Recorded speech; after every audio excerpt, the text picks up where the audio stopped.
There is an invisible force shaping your relationships, and it's probably not what you'd think. It's not about your net worth or your dating skills or really even the people that you're dating. This is a force that has been with you probably since before you knew what dating was. In this video, you will discover, firstly, what this hidden force is, how it has been impacting your life and continues to impact your life today, and some practical strategies for dealing with it, healing, and moving forward, creating better, healthier relationships. And whether you are the one who frequently finds yourself anxiously awaiting texts, or whether you're the first person to cut and run at the sign of trouble, or whether you've been in a long string of unfulfilling relationships and it feels like you've almost dated the same person over and over and over in a different body, this force is likely the root cause. So, to start off, let me share a recent experience from my life that brought this into sharp focus, and it's a story that might sound kind of familiar to some of you. I recently went on a first date, and I know what you're thinking, oh my gosh, it's a first date story, this is gonna be terrible. Actually, it was a very nice first date. A lot of fun, a lot of laughs, good time. Both of us said we really enjoyed seeing each other. Afterwards, however, I began to feel a little bit anxious because I reached out to this girl again and didn't hear back, and didn't hear back, and didn't hear back. And this began to trigger a certain part of me. It was as if some invisible force had grabbed hold of me and was pulling the strings. And that's exactly what was happening, and that's what we're going to talk about, right? So that brings us to this invisible force. What is it? What makes us feel so anxious? On the other hand, you might be the type of person who ghosts people, who leaves, who feels people are gonna try and restrict your freedom and it feels uncomfortable, you push away, you put up walls. And the force we're talking about is called an attachment style, and it is categorized under what is called attachment theory, which is a way of understanding, you guessed it, attachment, which initially was pioneered in the 1960s by a guy named John Bowlby, improved on by a woman named Mary Ainsworth, and then from there has sort of become a staple of the way we understand relationships and ourselves. Your attachment style is a way to conceptualize your adapted behaviors you learned as a child for how to get your emotional needs met by your primary caregiver. Broadly speaking, they are going to fall into one of several categories: secure, which, as you guessed it, means you're pretty much all right. Anxious, which means your primary caregiver might have been slightly unreliable, or maybe they depended on you and you weren't 100% sure that they would always be there. Or avoidant, which means you didn't trust your primary caregiver knew what they were doing at all and sort of decided, I need to just take care of myself. And this isn't so much a hard line, you are one or the other thing. Some people experience tendencies of both. There are attachment styles where you could operate both ways, or people will change between one or the other. And honestly, both adaptations sort of come from a very, very similar insecurity. They're very different solutions to almost the same exact problem. And these adaptations we make as children continue throughout most of our lives to influence the way we relate to other people, especially in romantic relationships. In my case, this anxiety I was feeling over this not getting a text back was a symptom of anxious attachment. My inner child, so to speak, wanted reassurance. And I want to make something clear about this date. This anxiety had absolutely nothing to do with this girl. Very nice person, I think. I don't know. I've only met her once. What I experienced has almost nothing to do with her. The anxiety I feel is in here. Likewise, if I had been the avoidant attachment style, that sort of need to distance equivalent to that anxiety, would also be internally, would have had nothing at all to do with the other person. All the other person is doing is stepping on a trigger that has been in you since your childhood. So this invisible force is your attachment style. It is the way you learned as a kid to relate to both life and to people. You learned your role and how you keep yourself safe, how you keep yourself needed, how you keep yourself alive. So now that we understand what attachment styles are and where they came from, let's talk about how they actually impact you in real life. Starting with, okay, that story about that date. I've done a lot of work in this area. I know in the past that I've been very anxiously attached. So I was very pleased with myself during the date. Had a great time. I didn't feel the need to put on a face to be anything other than myself. Was absolutely confident. It was great. But then the next day rolls around, and what I experienced was a little bit of doubt from that more anxious part of me saying, wait, wait, wait. You made a terrible mistake. In the past, this anxious part of me would have tried to grab the wheel during the date. Say, oh no, you're saying the wrong thing, you're doing it. I would have been way more anxious in the moment. Didn't have that at all.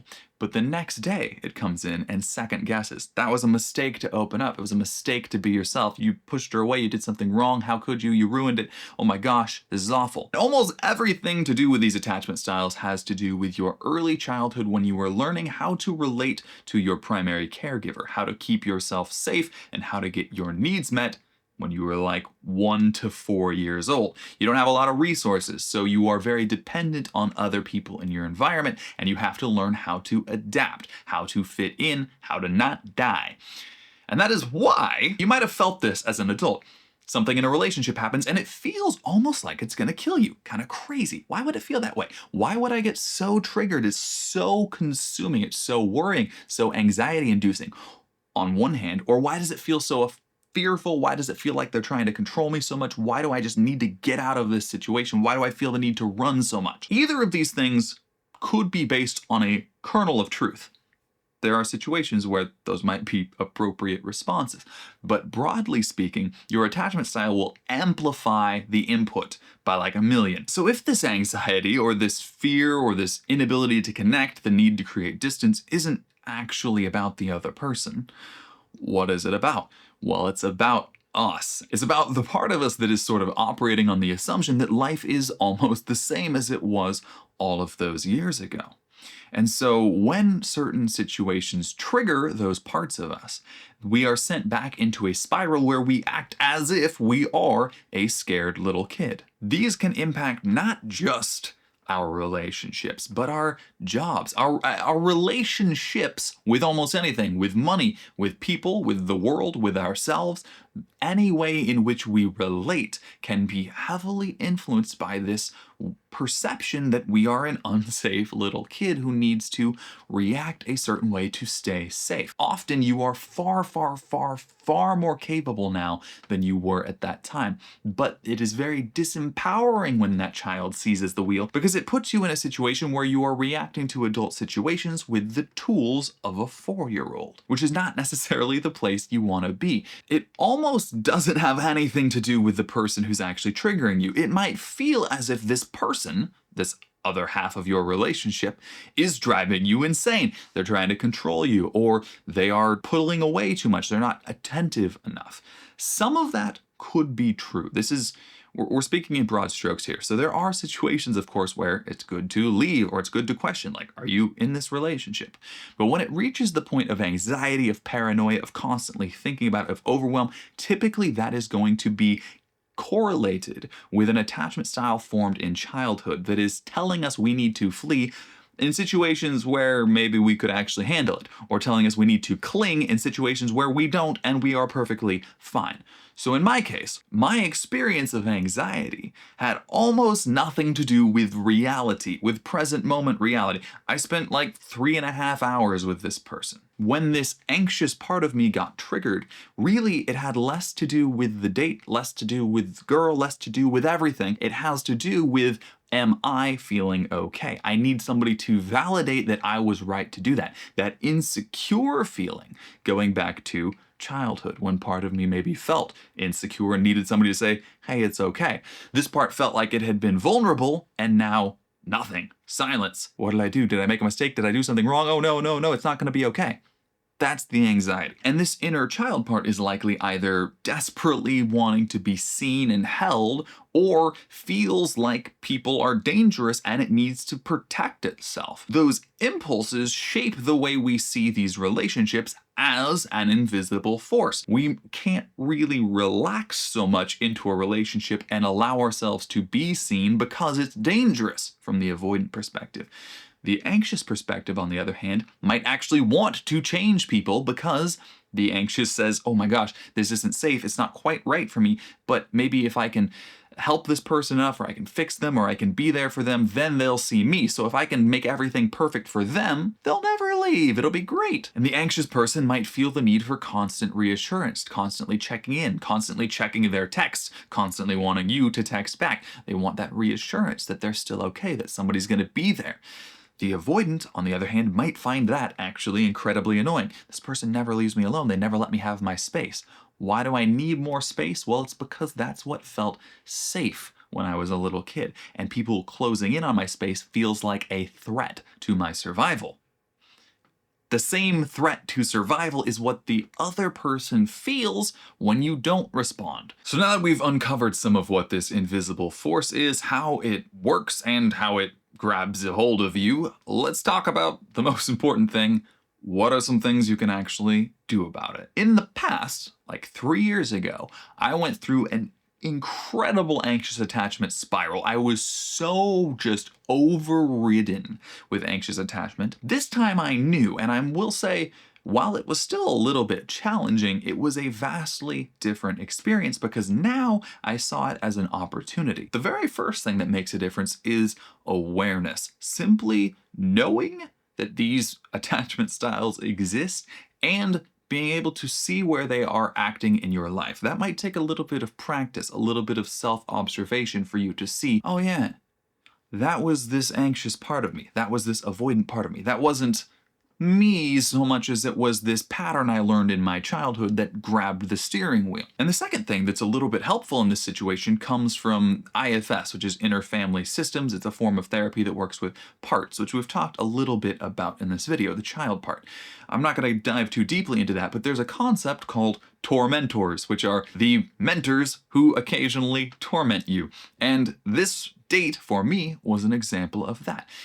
The tormenting was the anxiety, but the mentorship I received was, wait, there's an area I still need to examine. There's stuff in me that I haven't fixed yet. I haven't healed. Fixed might be the wrong word because it's not broken so much as it's incorrect. It is following the wrong path. It is reacting to a situation that's not real. If you are currently dating somebody, when you find yourself bouncing off each other, triggering each other, whatever the combination of attachment styles between the two of you, that dynamic allows you, even though it sucks in the moment, don't get me wrong, it's still annoying to be in an anxious state or a fear state, right? But with that presence of mind to say, wait, hold on, it has almost nothing to do with the other person. This is my pattern from childhood flaring up and telling me that I'm not safe.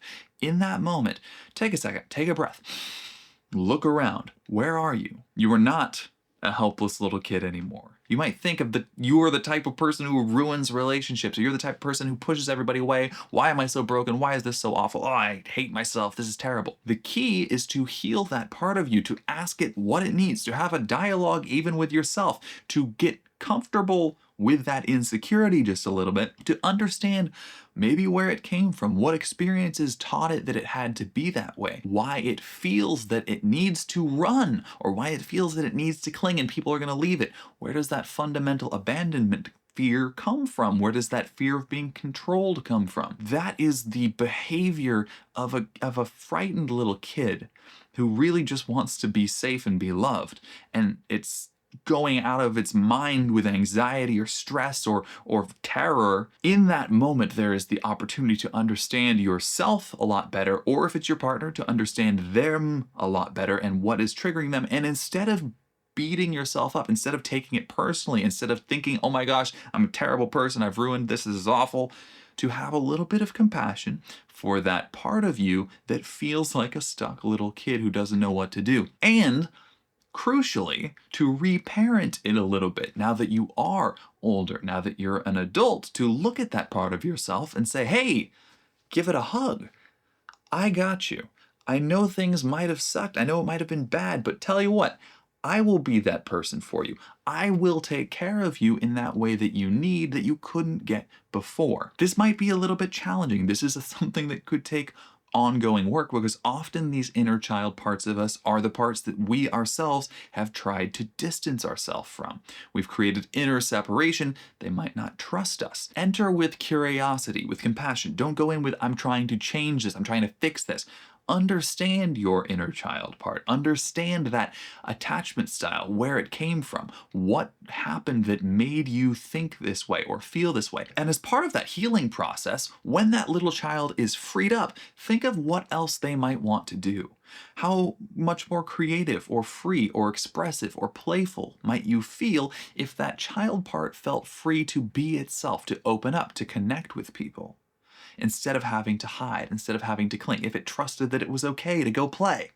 That part of you might manifest as more openness, more freedom, more connection in your day-to-day life. Not only in relationships, but in general, if it didn't have to relate to the world as if everything was dangerous, if you were there to take care of it. This might not instantly cure everything, but it is a far better course of action than judging yourself further, furthering that inner separation, causing more pain, making that kid feel scared and worse, which will trigger the whole thing more in the future. There are therapists who specialize in this. There's tons of online resources, meditations you can do, presence exercises, mindfulness exercises. You can do practice worksheets. There's so much stuff you can do to work with these parts of yourself, to understand them better, and to free yourself from these patterns. And if you're curious and you would like to work with somebody who admittedly still gets anxious from time to time, I do offer one-on-one coaching, and this is very deeply tied to a lot of the work I do with people. We work through what's keeping them stuck. And very often there are certain beliefs they have from their childhood, certain ways of seeing the world that they have built on for years and years and years. And now they feel stuck in that space and need to shift. So that's something I love exploring in one-on-one coaching. And if you're curious, there will be a link in the description. So where does that leave you? Well, if you want to do a little bit more work on that inner child part, that inner child healing, then check out one of my most popular videos right here about, you guessed it, inner child healing. The nuance of the inner child, where it comes from, how to connect with it, understand it, and how to take away some of the weight that it is carrying and allow it to be more free, more playful, more open. Thank you so much for watching. We will see you next time. Bye-bye.